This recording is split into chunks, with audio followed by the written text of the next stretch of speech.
Well, hello, what is up, everybody? It is Fitness Friday, and my name is Coach Jeff Hand, and I am owner and head coach of Training for Your Stockyards, an adult group fitness company based here in Haltom City, Texas.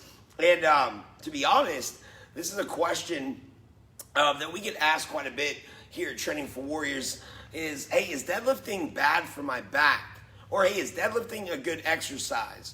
And the answer is, hey, deadlifting is a wonderful exercise, actually. It's not bad for your back. It's just like any other exercise in the sense that the effectiveness or the validity of an exercise is going to be dictated on how the exercise is performed. Now, of course, the way the exercise is going to be performed is going to be different for everybody because the way that our bodies are structured, the way that our bones are, the length, the density of it. So there's a lot of variables that are going to play into any exercise. But I wanted to go ahead and show you guys the hows and the whys of how we coach deadlifts here at Training for Warriors. And we really look at this movement as a foundational exercise because there's so many exercises that can become benefited from the deadlift, because when you're deadlifting, you're working some of the largest muscle groups in the human body. So when you deadlift, right, think about the posterior side of your body. We call this the posterior chain. So the deadlift is actually one of the best back, hip, and leg builders that we got in our toolbox. And when done correctly, will actually prevent lower back injury and will actually make you a lot stronger and a more well-rounded athlete. But again, it has to be done correctly. So I want to quickly walk you guys through the barbell deadlift. Now, the barbell deadlift itself, I would be considered a more advanced exercise. Not like advanced meaning like you have to have worked out for several years to do it. What I mean is, hey, if you're out at home watching this video and you've never even done a barbell deadlift, then I'm going to show you a couple different regressions to build you up into that. And I'm also going to give you guys a couple correctives to really focus on the hip hinge, because that's what deadlifting is all about. Deadlift is about the hip hinge, okay? So right here, I just have a typical Olympic bar. It's 7 feet, 45 pounds set up, and I got just the typical 45 on each side. So this is about 135 pounds, and not about, it is 135 pounds. Now, whenever I'm coaching and instructing deadlifting, the first thing I always talk about is footwear, okay? So, bam.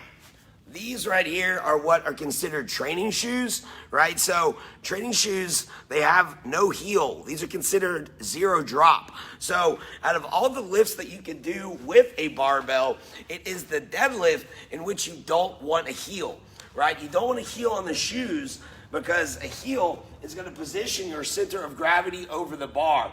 And so with the deadlift, we want the weight as close to our center of gravity as possible. So the way I tell people is you can either, number one, go invest in some training shoes. So you could do Reebok Nanos. You got the Nike Metcons. Those are going to be maybe a little bit more on the costly side of things. Or like I tell people, free 99, baby, right? You can deadlift in socks, or you can deadlift barefoot. I know a lot of people that prefer deadlifting barefoot. Why? Because your hands and feet, they're sensory organs, right? So you actually get a lot better biofeedback that comes into the body that way. So first things first, footwear, right? Check your footwear. Are you wearing proper shoes, right? Making sure that they are zero drop. So most people, when they get into working out and fitness, they get a typical cross-training shoe, which is like a running shoe. So again, you're most likely gonna have to kick your shoes off or change out footwear, okay? So now that we're talking about footwear, we need to talk about how we're going to position ourselves, okay? So your conventional deadlift, the stance is going to be hip width apart, okay? And I am hoping, let's see. Yeah, I'm going to try to get I'm going to demonstrate from this angle that I'm going to most likely be moving the camera or just turning the bar to make sure you guys can get both an anterior and a lateral view of the deadlift mechanics itself. So if you are at home and you're taking notes, and then you're going to go to your gym tonight and you're going to bust out the best deadlifts you've ever busted out, right? So again, you want to start with your feet hip width apart, okay? So we activate hamstrings and the glutes. Now, your grip is going to be dictated by your stance. So when I get down into position, my forearms are gonna be connected with my knees, all right? So we're wanting to engage the lats, and the wider you go, the harder it is to gain the bulk of your lats. Now, when I say lats, I'm talking about the latissimus dorsi, okay? It is the biggest and largest muscle group in your body, and it originates from your hips, goes under the rib cage, and inserts into the humerus. So what that means is that your lats, they connect the hips and the shoulders together. What's in between that? Your spinal column, right? So most people miss out on properly engaging their lats, and they turn into what we call the human question mark, okay?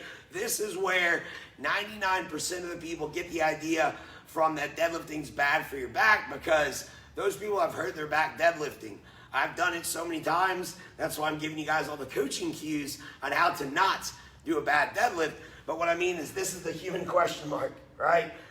Boom. You never want to pull a bar with your upper back rounded out like a humpback whale. The human question mark, the human cashew, whatever you want to call it. So the way that you get around that, how you activate the lats, is you got your stance, hip width apart. Okay, now my grip. Now I prefer the double overhand grip, right? If you need to, you can go mixed grip, but just make sure that you alternate on sets. The other thing is you can use chalk as well. I always recommend chalk over gloves, because again, like I just mentioned at the beginning of the video, your hands and feet are sensory organs. So you don't really want to close off information from the body, especially on these major lifts. So that's where you can, chalk it up real good, and that'll give you some grip assistance, number one. Number two, chalk will protect your hands from getting those calluses if that's not your cup of tea, right? I've been building calluses for 15 years, so I'm going to keep mine, all right? So got my stance, right? I'm ready to go. Now my grip, double overhand. Now, like I said, there's gonna be no daylight between my knees and my forearms. In fact, I'm gonna grab this bar, I'm gonna pull my hips down, and I'm gonna drive my knees into my forearms, okay? Now to get those lats turned on, all right, I'm gonna pull the slack out of the bar. It's kind of hard to hear, we got a car outside, but right there, okay? You pull up, slacks out of the bar. Now to turn those lats on, envision oranges in your armpits. Squeeze those oranges. Tuck your chin. Big breath in. Bars close to my shins. I'm going to inhale. And I'm going to stand tall. And I'm going to exhale. Now at the top of the deadlift, I'm squeezing my butt and I'm squeezing my thighs, but I'm not pulling the bar with my arms. Right? My arms are just hooks. Okay? At the top of the lift, I now drive my hips backwards. I keep the bar close. Hips go back down, squeeze oranges, tucking chin, in through nose, out through mouth. Okay, that all day long is your conventional Romanian deadlift, RDL, okay? Now with that being said, some people, right, really tall lifters, people that have really long femurs, no matter what they do, they can't get their hips in that low position. Okay, so they may be real strong and fit, but they're in that human question mark position. That's where the sumo, right? The sumo deadlift comes into play.